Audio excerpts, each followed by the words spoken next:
हरे कृष्णा, जय श्री कृष्णा। कथामृत की इस काशी स्पेशल यात्रा की सीरीज में आप सभी का स्वागत है। तो अब तक हमने काशी की कथाएं सुनी है, काशी के विश्वनाथ की कहानी सुनी है, काल भैरव की कहानियां सुनी। उसके बाद हमने काफी सारे काशी के मंदिरों की कथाएं सुनी है, बहुत सुंदर सुंदर। आज हम काशी यात्रा स्पेशल में जितने काशी के घाट हैं उन घाट की कथा सुनने जा रहे हैं। घाट की छोटी सी सैर करेंगे और उसके उन घाटों के ऊपर स्थित जो खास मंदिर है उन मंदिरों की हम कथा सुनेंगे। यूं तो काशी में 88 घाट है, 88।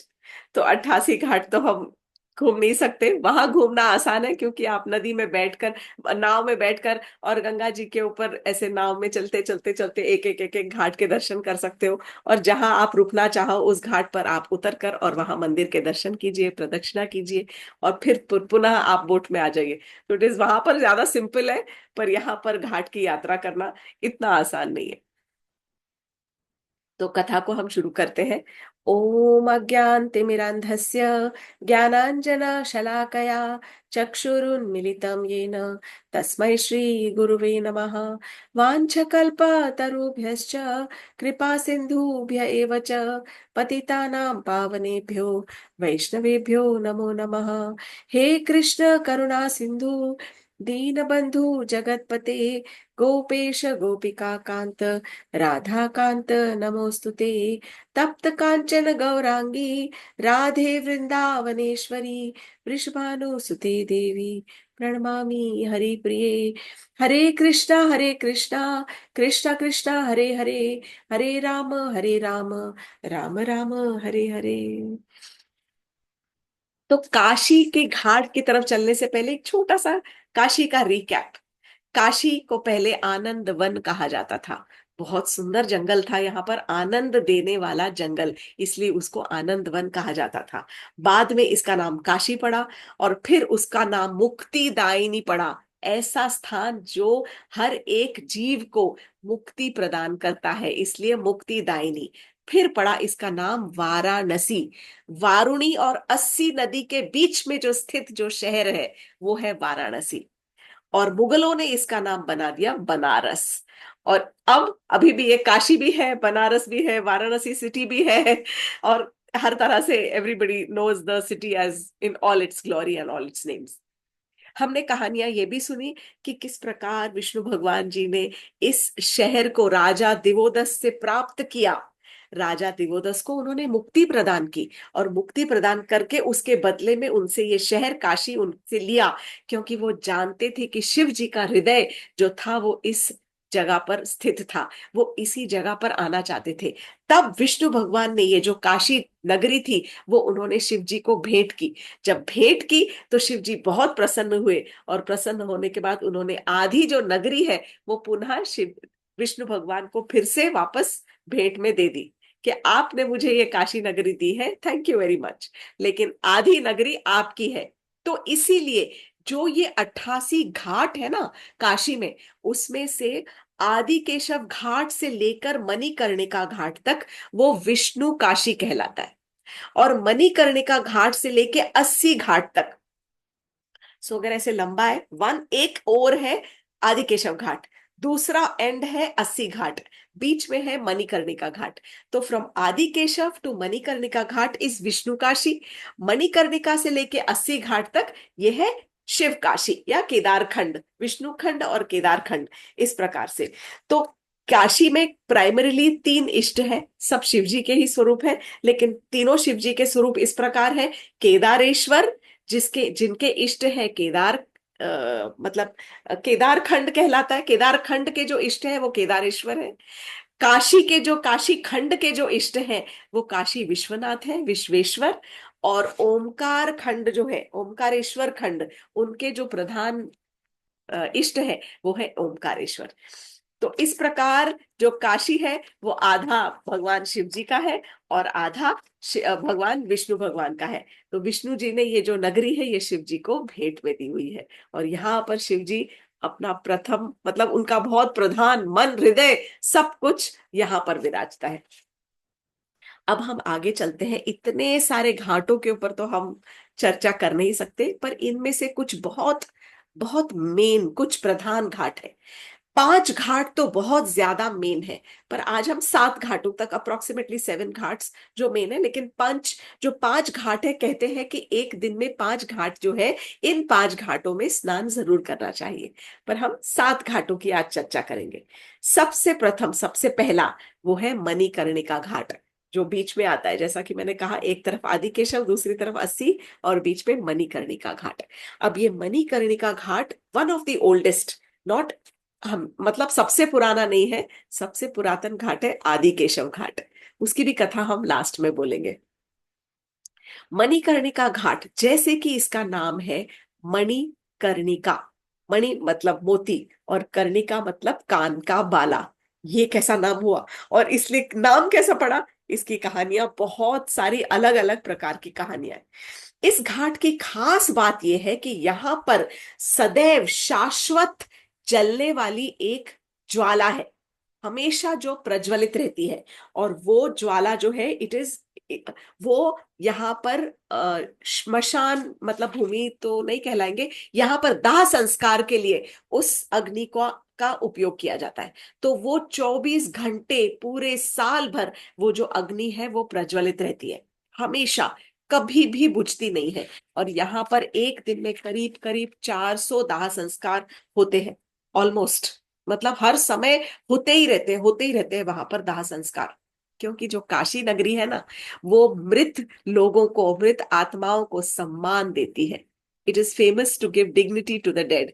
इट इज बिलीव्ड, ऐसा विचार, ऐसा सबकी धारणा है कि जो भी काशी में आकर अपने प्राण त्यागता है, या फिर जिसके अंतिम संस्कार इस मणिकर्णिका घाट पर होते हैं, वो मुक्ति, उसको मुक्ति प्रदान होती है। वो इस जन्म मृत्यु जरा व्याधि के चक्कर से, शरीर के इस जो चंगुल से, चक्कर से छूट जाता है, और वो मुक्ति पा जाता है।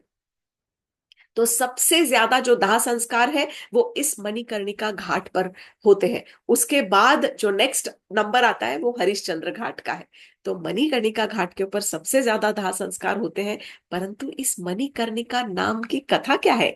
कथा शिव जी से भी जुड़ी हुई है और विष्णु भगवान से भी जुड़ी हुई है। कुछ अलग अलग भ्रांति, अलग अलग पुराणों में अलग अलग प्रकार की कहानियां हैं।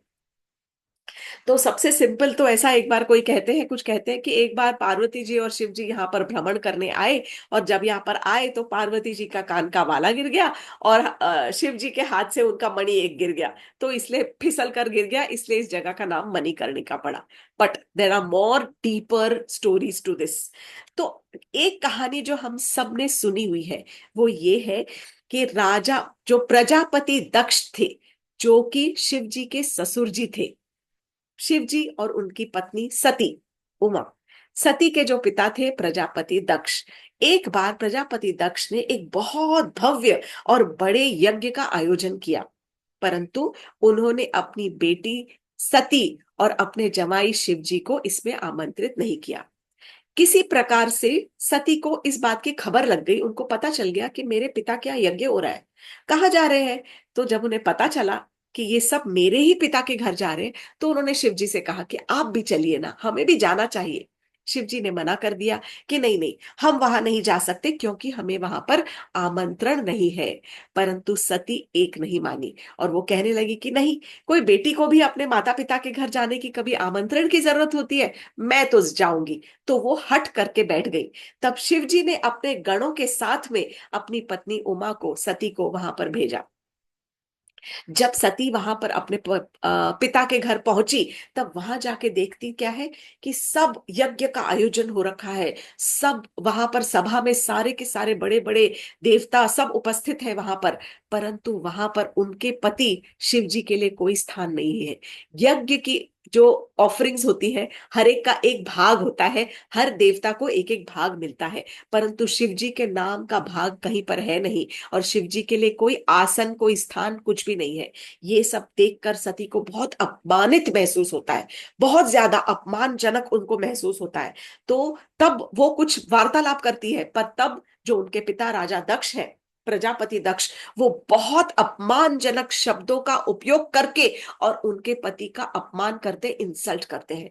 जो कि सती जो है वो सहन नहीं कर पाती है। तुरंत जो हवन की अग्नि है, हवन कुंड के अंदर जो यज्ञ की अग्नि है, अग्नि के अंदर ही सती अपने आप को झोंक कर, झुलस कर और वहां पर अपने प्राण त्याग देती है, देह त्याग कर देती है। जब इसकी खबर शिव जी को मिलती है तो शिव जी अपना तीसरा नेत्र खोल देते हैं, और तीसरा नेत्र खुलते ही उसमें से वीरभद्र नामक असुर का प्राकट्य होता है। और ये वीरभद्र जो असुर था, इसने खूब आतंक फैलाया। एक्चुअली असुर नहीं बोलेंगे इसे, ये गण था, शिव जी का ही एक सेवक है और शिव जी का गण है, सॉरी। तो ये वीरभद्र ने सारा वहां पर त्राही त्राही मचा दी और आतंक फैला दिया। सब डर गए वहां पर, और पूरा यज्ञ जो यज्ञशाला थी वो पूरी भस्म हो गई, सब तितर बितर हो गया, सब तहस नहस हो गया वहां पर। शिव जी वहां पर आए और शिव जी ने अपने पत्नी के पार्थिव शरीर को उठाया और उठाकर वहां से और वो ले गए, और शरीर को लेकर और वो सीधा हिमालय पर्वत पर गए, और वहां पर उन्होंने अपने पत्नी के शरीर को हाथ में लेकर वहां पर तांडव नृत्य किया है। ये जो उनके क्रोध को देखकर सब भयभीत हो गए थे, कोई उनके पास जा नहीं पा रहा था और उनको शांत नहीं करा पा रहा था। तब कहते हैं कि उस समय विष्णु भगवान वहां पर आए, और भगवान विष्णु ने अपने सुदर्शन चक्र से सती जो थी उनके शरीर के 51 टुकड़े करे। उस चक्र से 51 टुकड़े करते ही वो जो शरीर के जो टुकड़े थे वो सारे के सारे पूरे धरती पर 51 जगह पर उनके शरीर के कुछ जो पार्थिव शरीर के जो टुकड़े थे वो गिरे हैं। अंग जहां पर गिरे हैं वो वहां पर 51 जगह पर, अलग अलग जगह पर जो गिरे, तो वो 51 शक्ति पीठ कहलाए। तो जिस जगह जगह पर जो सती के 51 शरीर के जो अंश है वो गिरे हैं, उन अंशों को वहां पर शक्ति पीठ माना जाता है, और वहां पर शक्ति के अर्थात सती या उमा के मंदिर बन गए। तो कहते हैं, और एक और, हर शक्तिपीठ का एक रक्षक तैनात किया गया, और वो रक्षक है भैरव। जैसे कि काशी में जो सती थी, माता सती, उनके कानों का बाली गिरी थी, तो इसलिए काशी भी एक शक्तिपीठ कहलाता है। और यहाँ के जो रक्षक हैं वो है काल भैरव। इसी प्रकार तब जो शिव जी थे उनका क्रोध जो था वो शांत हुआ, क्योंकि जब तक वो शरीर के साथ में उनके था तब तक उनका क्रोध शांत नहीं हो रहा था, और वो समझ नहीं पा रहे थे कि मैं क्या ही कर डालूं, सारे संसार का वो शायद नाश कर देते। तब विष्णु भगवान ने ये किया। तो इसीलिए इस जगह पर पहली बार क्योंकि चक्र चला था, तो इसलिए ये सुदर्शन चक्र से, जब उनका बाली गिरी तो सुदर्शन चक्र से इस जगह का नाम पड़ गया चक्र पुष्करणी।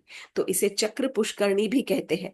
और इस तभी इसका नाम ये भी पड़ा मणिकर्णिका घाट, क्योंकि पार्वती जी की राधा सती की यहाँ पर बाली गिरी थी। अब चक्र पुष्करणी का नाम एक और कारण भी है जिससे पड़ा था। तो जिसने जो शिव जी के भक्त हैं, जो शैवाइट है, हम वैष्णव हैं, पर जो शिव जी के भक्त हैं वो ये कथा सुनते हैं और सुनाते हैं। वो कहते हैं कि विष्णु भगवान ने इस जगह पर खूब घोर तपस्या की थी, और तब वो तपस्या इसलिए की थी कि वो सुदर्शन चक्र प्राप्त करना चाहते थे। तो सुदर्शन चक्र प्राप्त करने के लिए उन्होंने बहुत गहन तपस्या की थी इस जगह पर बैठकर। और तब जो तपस्या करने से कितने सालों तक, 60,000 वर्षों तक उन्होंने तपस्या की, तब उस तपस्या के दौरान उनके शरीर से जो आस्वेदन निकला, आस्वेदन मतलब पसीने की बूंदे, जो पसीना बहा और आस्वेदन निकला, तो उससे यहाँ पर एक कुंड तैयार हो गया और एक जलाशय। और जो ये कुंड तैयार हुआ तो उसके बाद उनको सुदर्शन चक्र भी प्राप्त हुआ, परंतु उस आस्वेदन से जो कुंड तैयार हुआ उसको चक्र पुष्करणी कुंड कहा जाता है। ये कुंड आज भी वहां पर है। अभी तो सूखा हुआ था जब हम गए, पता नहीं बाद में पानी भरता है कि नहीं भरता, शायद बरसातों में थोड़ी देर के लिए पानी भरता होगा। पर फिलहाल अब जब गए थे हम 1 महीना पहले, less than a month back, तो वो सूखा था वहां पर। तो चक्र पुष्करणी कुंड उनका नाम पड़ा। इस प्रकार जो थे शिव जी विष्णु भगवान से बहुत प्रसन्न हो गए कि शिव विष्णु भगवान तपस्या कर रहे हैं शिव जी, और इसलिए उन्होंने वहां पर बहुत प्रसन्नता से अपना यूं सिर हिलाया। मतलब शिव जी, विष्णु भगवान की प्रसन्नता को देखकर शिव जी को बहुत आनंद हुआ, और आनंद में उन्होंने जो सर हिलाया तो उनके कानों की बाली वहां पर गिर गई। इसीलिए उस जगह का नाम मणिकर्णिका पड़ गया। तो ये अलग अलग जो है, ये है कि या तो सती की बाली गिरी या शिव जी की बाली गिरी, इसलिए इस जगह का नाम पड़ा मणिकर्णिका घाट।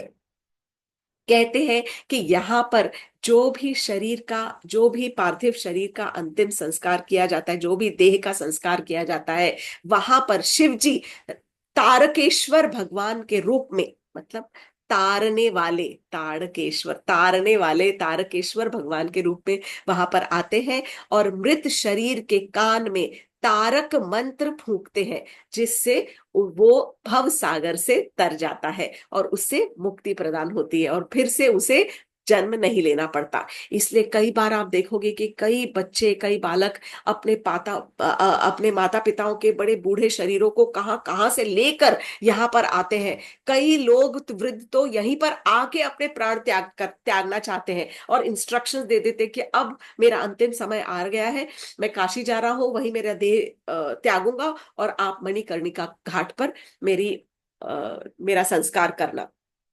क्योंकि ये बहुत धार्मिक स्थल कहलाती है, धार्मिक स्थल है ही। और यहाँ पर ऑफ कोर्स, क्योंकि ये यहाँ पर दाह संस्कार किया जाता है, तो इट प्रोवाइड्स लाइवलीहुड।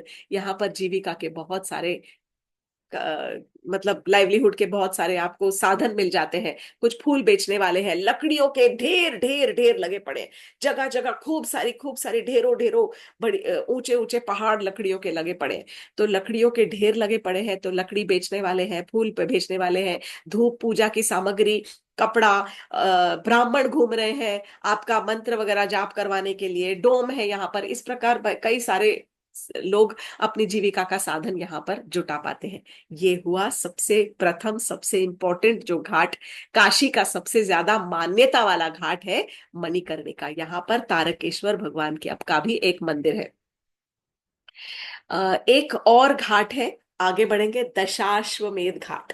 तो हमने पिछली ही कथामृत में, और हमने कथा सुनी थी पिछले, शायद एक उससे पहले वाले में हमने कथा सुनी थी काशी की, किस प्रकार राजा दिवोदस से को प्रसन्न करने के लिए शिव जी ने कई बार, मतलब पहले ब्रह्मा जी को भी भेजा था, सूर्य देव को भी भेजा था।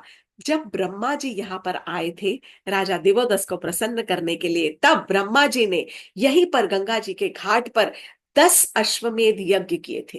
तो जिस स्थान पर उन्होंने 10 अश्वमेध यज्ञ किए थे, उस जगह का नाम पड़ गया Dashashwamedh Ghat. This is very important. इसलिए इंपॉर्टेंट कि इस दशाश्वमेध घाट पर ही रोज शाम को गंगा जी की जो फेमस आरती है, गंगा आरती यहीं पर होती है। बहुत सारे भक्त जो है वो यही स्नान करते हैं, और स्नान करने के बाद फिर काशी विश्वनाथ मंदिर में काशी विश्वनाथ के दर्शन करने जाते हैं। तो यहाँ पर और बहुत सारे मंदिर हैं। गंगा जी का मंदिर है, आरती बहुत सुंदर होती है, और गंगा जी का मंदिर है, शीतला माता का मंदिर है, राम दरबार है। ऐसे हर घाट के ऊपर कई सारे मंदिर है, कुछ पुरातन कुछ नए, बहुत सारे मंदिर है, पर घाट सारे के सारे बहुत सुंदर है। सब लाल पत्थर में बने हुए हैं, बहुत सुंदर। गवर्नमेंट को क्रेडिट देना पड़ेगा, बहुत सुंदर और साफ सुथरा कर रखा है काशी के घाटों की, बहुत सुंदरता है। विवाह भी होते हैं कई जगह पर, हमने भी एक विवाह होते हुए देखा। तीसरे घाट की तरफ बढ़ते हैं, जो कि है पंचगंगा घाट। जैसा कि नाम बताता है, पांच गंगा, पंचगंगा। तो पांच गंगा मतलब पांच गंगा तो नहीं हो सकती, तो पांच नदियों का यहाँ पर संगम है। और ये पांच नदियां कौन सी है? गंगा, यमुना, सरस्वती और धूत पापा और किरणा। तो इन नदियों से के बारे में कहा जाता है कि गंगा, यमुना और सरस्वती जो है वो तीनों प्रयाग से यहाँ पर आती है और यहाँ पर मिलती है। तो दिखती केवल गंगा जी है, जमुना जी, सरस्वती जी सब लुप्त है यहाँ पे। धूत पापा भी लुप्त है, किरणा भी लुप्त है। पर ये धूत पापा और किरणा है कौन? तो कहते हैं कि सूर्य देव ने यहाँ पर बहुत तपस्या की थी, और जब सूर्य देव ने तपस्या की तो सूर्य देव भी पसीने पसीने हो गए थे, और उनके पसीने से ये नदी बह निकली थी। कौन सी? किरणा। सूर्य की किरणों से जो नदी निकली उसका नाम हुआ किरणा। धूत पापा जो है वो देव शिरा ऋषि की एक कन्या थी जिसका नाम था धूत पापा, जो कि एक नदी स्वरूपा बन गई थी। तो इनकी कथा बस इतनी ही है कि ये 5 नदियां यहाँ पर मिलती हैं, और ये बहुत इंपॉर्टेंट घाट है। कहते हैं कि इस घाट पे जरूर अवश्य स्नान करना चाहिए। इस घाट का निर्माण भृगु ऋषि ने किया था महाभारत के समय पर। सब नदियां लुप्त है गंगा जी ही, पर फिर भी मान्यता है कि पांचों नदियां यहाँ पर है, और पांचों नदियों के संगम से पांचों नदियों का जो फल है वो यहाँ पर मिलता है। और यहाँ पर स्नान करने मात्र से व्यक्ति मुक्ति प्राप्त कर सकता है अपने जीवन में, अपने पापों को नष्ट कर सकता है।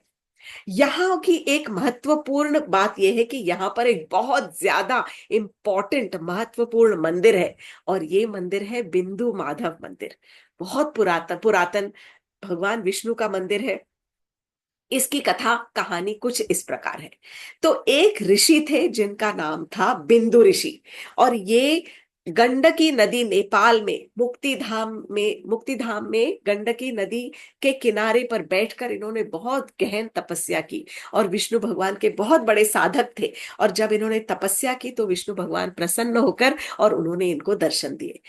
तब विष्णु भगवान ने बिंदु ऋषि से कहा कि आप काशी जाइए, ओ सॉरी, आनंदवन जाइए। आप आनंदवन जाकर, और वहां पर, क्योंकि काशी का नाम तो पहले आनंदवन था ना, तो विष्णु भगवान ने बिंदु ऋषि से कहा कि आप आनंदवन जाइए, और आनंदवन जाकर वहां पर मेरे लिए एक मंदिर की स्थापना कीजिए। और मंदिर के अंदर जो जब आप स्थापना करोगे तो उन जो इष्ट होंगे उनका नाम आप अपने नाम के साथ जोड़ देना। तो इसीलिए यहाँ पर जो भगवान की मूर्ति है उन्हें बिंदु और माधव, इस प्रकार से बिंदु माधव कहा जाता है। इस प्रकार के ऐसे यहाँ पर भगवान विष्णु के 5 माधव के मंदिर हैं। काशी में बिंदु माधव है, प्रयाग में वेणी माधव है, रामेश्वरम में सेतु माधव, काकीनाड पीतापुरम में कुंती माधव, और श्रीरंगम में सुंदर माधव। ये 5 माधव जो मंदिर है, 5 माधव मंदिरों की बहुत ज्यादा मान्यता है। बहुत, सबसे ज्यादा और भी ज्यादा इसलिए है कि आप सुनिए कि 1669 में जब औरंगजेब यहाँ पर आया था तो उसने इस मंदिर को ध्वंस कर दिया था, नाश कर दिया था, बिंदु माधव मंदिर को। और मंदिर का को तोड़कर असली जो जगह है उस जगह पर उसने एक आलमगीर मस्जिद का निर्माण किया था। बहुत नॉर्मल है ना, नेचुरल। औरंगजेब और करता ही क्या था, बस मंदिर तोड़ो, वहां पर मस्जिद का निर्माण करो। और उन मंदिरों के स्थान के लिए हम आज तक तरस रहे हैं और झगड़ रहे हैं। सुप्रीम कोर्ट में केस चलते जाते हैं, चलते जाते हैं, चलते जाते हैं, सालों साल। तो आलमगीर जो मस्जिद है वो आज भी उस स्थान पर स्थित है जहां जिस स्थान पर एक्चुअली भगवान ने दर्शन दिए थे और कहा था कि इस स्थान पर मेरे लिए मंदिर बनवाओ। और वहां पर जो स्वयंभू मूर्ति जो थी प्रकट हुई थी बिंदु माधव की। पर अब वो मस्जिद के थोड़े से सट के ही बगल में ही वहां पर ये मंदिर है बिंदु माधव का।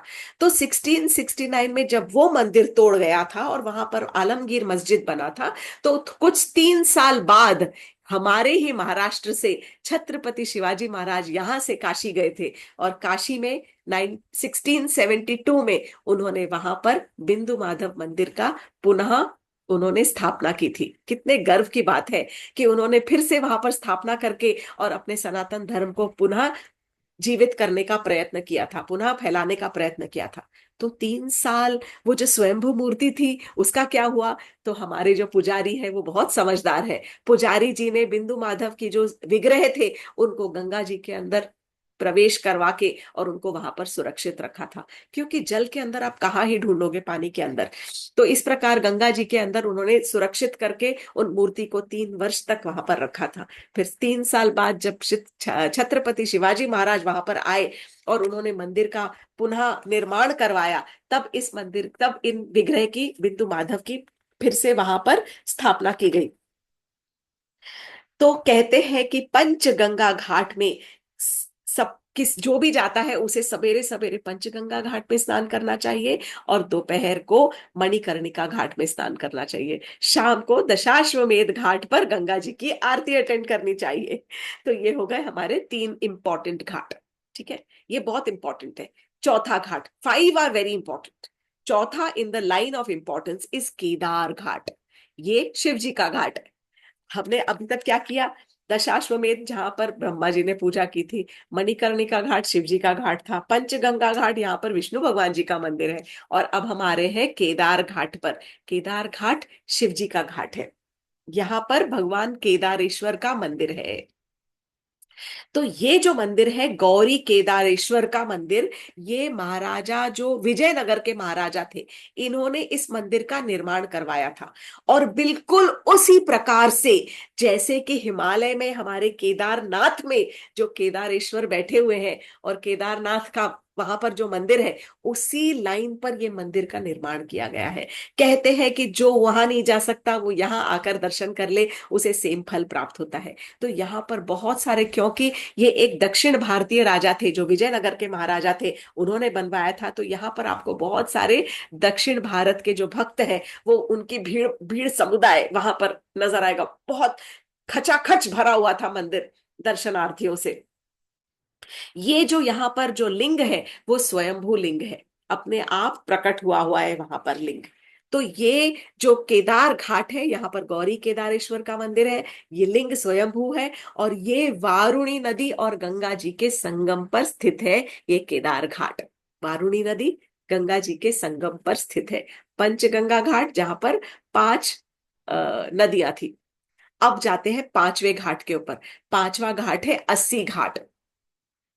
80, तो 80 उस शब्द से आया है, मतलब तलवार को भी 80 कहा जाता है। तो ये तलवार कहाँ से आ गया? तो एक्चुअली इस घाट को कहते हैं कि ये 80 घाट जो है, ये काशी का हरिद्वार है।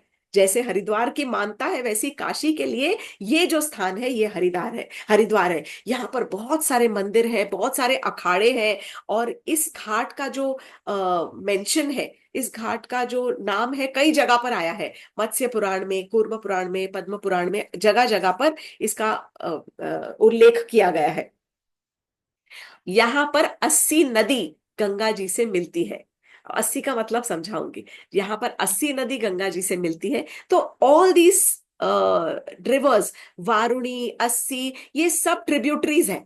गंगा जी की है, पर गंगा जी की ट्रिब्यूटरी है जो कहीं जाती है और फिर से आके मेन गंगा जी से मिल जाती है। तो जिस घाट पर 80 नदी गंगा जी से मिलती है, उस घाट का नाम है 80 घाट। तो कहते हैं कि एक बार दुर्गा देवी ने निशुंभ और शुंभ नामक 2 असुरों का वध किया, उनके साथ में भीषण युद्ध करके और उनका वध करने के बाद, और तब वो यहाँ पर दुर्गा कुंड के पास में आकर उन्होंने विश्राम किया।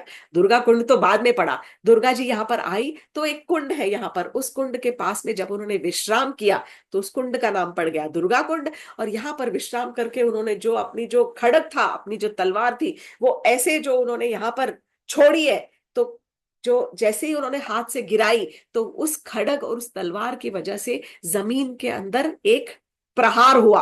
और उस प्रहार से जमीन फट गई और वहां से नदी का प्रवाह हुआ। और वो जो पानी अंदर से निकला, वो source of river became river 80। वहां से 80 नदी का प्रवाह उसके अंदर से निकला। तो 80 जो खड़ग है उसको 80 भी कहते हैं, इसीलिए उस नदी का नाम भी 80 पड़ा। तो अब जो 5 घाटों की हमने चर्चा की है, मणिकर्णिका घाट, दशाश्वमेध घाट, पंचगंगा घाट, केदार घाट और 80 घाट, ये 5 हुए प्रमुख घाट। कहते हैं कि एक दिन के अंदर ही इन पांचों घाटों के अंदर स्नान करना आवश्यक है। जो मतलब जो जिस प्रकार वो करते हैं, मतलब जिनकी मानता है कि करना चाहिए, वो सब करते हैं, पूरा पूरा स्नान करते हैं, नहीं तो आचमन करके और अपने ऊपर जल छिड़क लेते हैं। 80 घाट की एक और खास मान्यता है, स्पेशल चीज यहाँ की है कि तुलसीदास जी, जिन्होंने रामचरितमानस की रचना की थी, तुलसीदास जी ने अपने जो प्राण थे वो इसी 80 घाट पर त्यागे थे।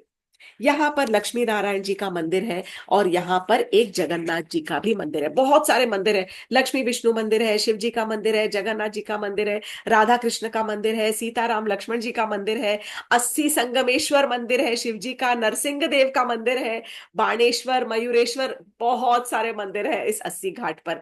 क्योंकि यहाँ पर कई जो कहते हैं कि कई सारे, तो तुलसीदास जी यहाँ पर आए, बहुत सारे लोगों ने यहाँ पर आकर और ध्यान किया है। त्रैलंग स्वामी और आदि शंकराचार्य, मतलब कई कई सारे लोगों ने यहाँ पर आके, बहुत संतों ने यहाँ पर आके ध्यान धारणा की है, इसलिए ये अस्सी घाट बहुत इंपॉर्टेंट है। अस्सी घाट की एक और स्पेशलिटी ये है कि अगर दशाश्वमेध घाट पर शाम को गंगा आरती होती है, तो अस्सी घाट पर सुबह 5:30 बजे यहाँ पर गंगा आरती होती है। तो जो जाने वाले हैं वो याद रखें कि अगर शाम को वहां पर भीड़ ज्यादा होती है तो यहाँ पर भीड़ कम होती है, क्योंकि सुबह उठने वाले तो बहुत कम होते हैं ना। तो 5:30 बजे अगर आप यहाँ पहुंच जाते हो तो यहाँ एग्जैक्टली सेम आरती आपको मिलेगी जो आप शाम को दशाश्वमेध घाट पर देखोगे। उसी भव्यता से यहाँ पर 5:30 बजे गंगा आरती होती है। यहाँ पर एक फेस्टिवल आयोजित किया जाता है, सुबह है बनारस, क्योंकि बनारस की जो सुबह है वो रोज यहाँ पर आयोजित किया जाता है, जहां पर कभी कभी म्यूजिक फेस्टिवल, कभी कुछ और कला, जो कला है इस तरह का यहाँ पर आयोजन किया जाता है। कुछ योगा चल रहा होता है, कुछ बोट राइड्स चल रही होती है, जहाँ हवन चल रहे होते हैं, यज्ञ हो रहे होते हैं, इस प्रकार। ये तो हुए 5 मेन घाट। अब इसके अलावा और दो घाट हैं ऐसे जो खास है। आउट ऑफ द 88 बहुत सारे बहुत सारे बहुत सारे घाट है। दो जो बाकी के हैं, एक है आदि केशव घाट। आदि केशव जैसा कि नाम कहता है, केशव अर्थात भगवान विष्णु का घाट है, कृष्ण भगवान जी का घाट है ना। तो आदि क्योंकि अनंत काल से, जिनका आदि अंत नहीं है, अनंत काल से सबसे पुरातन वो घाट ऐसा है। ये सबसे शांत, मोस्ट सीरीन, काम, शांत, साफ सुथरा, एकदम एक एंड में, काशी के एंड में जाके सबसे लास्ट में जो ये घाट है, या फर्स्ट कह लो या लास्ट कह लो, एक तरफ अस्सी घाट और एक तरफ आदि केशव घाट। बहुत शांत, इतना पुरातन मंदिर है कि यहाँ पर कोई आता ही नहीं, शायद लोगों को पता भी नहीं। परंतु ये घाट इसलिए खास है क्योंकि यहाँ पर भगवान विष्णु स्वयं प्रकट हुए थे, उनके चरणों के चिन्ह यहाँ पर है। और एक बहुत पुरातन, बहुत सुंदर मेंटेन किया हुआ मंदिर है यहाँ पर। तो ऐसा कहा जाता है कि सबसे पुरातन घाट है ये, और ये वरुणा, वरुणी और गंगा जी के संगम पर तट ये वाला घाट है। तो जब विष्णु भगवान जी ने राजा दिवोदस को मुक्ति के बदले में उनसे काशी ली, कि चलो मैं आपको राजा मुक्ति मुक्ति प्रदान करता हूं, और मुक्त कराकर उनको अपने धाम भेज दिया, और तब उनसे काशी ली, तब राजा जो विष्णु भगवान थे वो एक ब्राह्मण का रूप लेकर इसी घाट पर आए थे, और इस घाट पर उन्होंने वो काशी जो नगरी थी वो उन्होंने शिव जी को भेंट की थी। और तब जैसा कि मैंने कहा कि शिव जी को भेंट करने के बाद शिव जी ने आधी नगरी जो थी फिर से विष्णु भगवान को भेंट की थी। तो ये वो स्थान है आदि केशव घाट, जहां पर विष्णु भगवान प्रकट हुए थे। सबसे तो यहाँ पर आदि केशव के चरण चिन्ह है, और बहुत सुंदर मंदिर है। आदि केशव को काशी का अधिपति माना जाता है, मतलब ही इज द पति, मतलब ओनर, लीडर, करेक्ट, सबके जो ओनर है वो माना जाता है। तो लोगों का ये सब मान्यता ये है कि जो ये 5 घाट है, जो मैंने पहले बताया, आदि केशव उन 5 में नहीं आता है। जो 5 घाट है वो भगवान के 5 शरीर को, 5 विभिन्न अंगों को, उनको मतलब दर्शाता है। 80 घाट जो है वो भगवान का शीर्ष है। दशाश्वमेध घाट जो है भगवान जी का वक्षस्थल है या उनकी छाती है। मणिकर्णिका घाट भगवान जी की नाभि है। गंगा घाट भगवान जी की जंघा है। और आदि केशव जो घाट है, हाँ, उसमें आदि केशव घाट जो है भगवान जी के चरण है। वो भगवान इस प्रकार ऐसे आता है। एक और 7वां घाट जो जिसकी चर्चा हमें करनी चाहिए, छोड़नी भी चाहिए, वो है हरिश्चंद्र घाट। हरिश्चंद्र की कथा मैं बहुत डिटेल में सुना चुकी हूँ। मैं इसका लिंक छोड़ूंगी, कथामृत 79। अगर आप यूट्यूब पे भी टाइप टाइप करोगे कथामृत 79 तो तुरंत आ जाएगी हरिश्चंद्र की कथा। जरूर जरूर जरूर सुनिए। तो ये घाट वो घाट है जहां पर राजा हरिश्चंद्र ने अपने ही बेटे का दाह संस्कार करने के लिए उसके उसके पार्थिव शरीर को रखा था, और अपनी पत्नी से पैसों की मांग की थी, चावल की मांग की थी, कपड़े की मांग की थी, जो उनकी पत्नी के पास नहीं थे। तब उनकी पत्नी ने अपना साड़ी का आधा साड़ी फाड़ कर अपने बेटे के शरीर पर चढ़ाया था। पर फिर भी क्योंकि हरिश्चंद्र राजा किसी और डोम के लिए काम करते थे, वो एक एम्प्लॉय थे ना, वो किसी और के दास थे और उनको ये कार्य पूरा करना था। तब उन्होंने अपनी पत्नी से मांगा कि मैं अपने ही बेटे का दाह संस्कार नहीं कर सकता, क्योंकि मुझे कुछ तो तुमको पैसे, तुम्हें मुझे कुछ पैसे देने ही पड़ेंगे। तब उनकी पत्नी ने वहां पर अपने सतीत्व से वहां पर एक ज्वलंत अग्नि का प्रज्वलित की थी, और उस अग्नि के अंदर अपने बेटे को लेकर वो स्वयं अंदर कूदने जा रही थी। और तभी सारे देवता वहां पर आ गए थे, और जो राजा हरिश्चंद्र का जो टेस्ट हो रहा था वहां पर, वो टेस्ट उन्होंने वहां पर पास किया था और वो सफल हुए थे। ये बहुत सुंदर, बहुत सुंदर, बहुत डिटेल में मैंने कथा सुनाई है कथामृत 79 में, ये जरूर सुनिए। तो ये जो सारी कथा है ये हरिश्चंद्र घाट पर हुई थी। ये जो घाट है यहाँ पर भी कई लोगों के दाह संस्कार किए जाते हैं, बहुत फेमस है आफ्टर मणिकर्णिका घाट। तो काशी के मैंने कुछ घाटों का आपको दर्शन कराया है। यहाँ पर हम अपनी छोटी सी काशी यात्रा को यहीं पर समाप्त करते हैं। काशी दर्शन जरूर करने जाइएगा, भगवान की कृपा प्राप्त कीजिए, शिव जी को प्रसन्न कीजिए। और अगली बार अब हम महाशिवरात्रि आने वाली है, तो उससे पहले मेरा प्रयत्न है कि मैं आपको कुछ शिव जी की कथाएं सुनाऊं।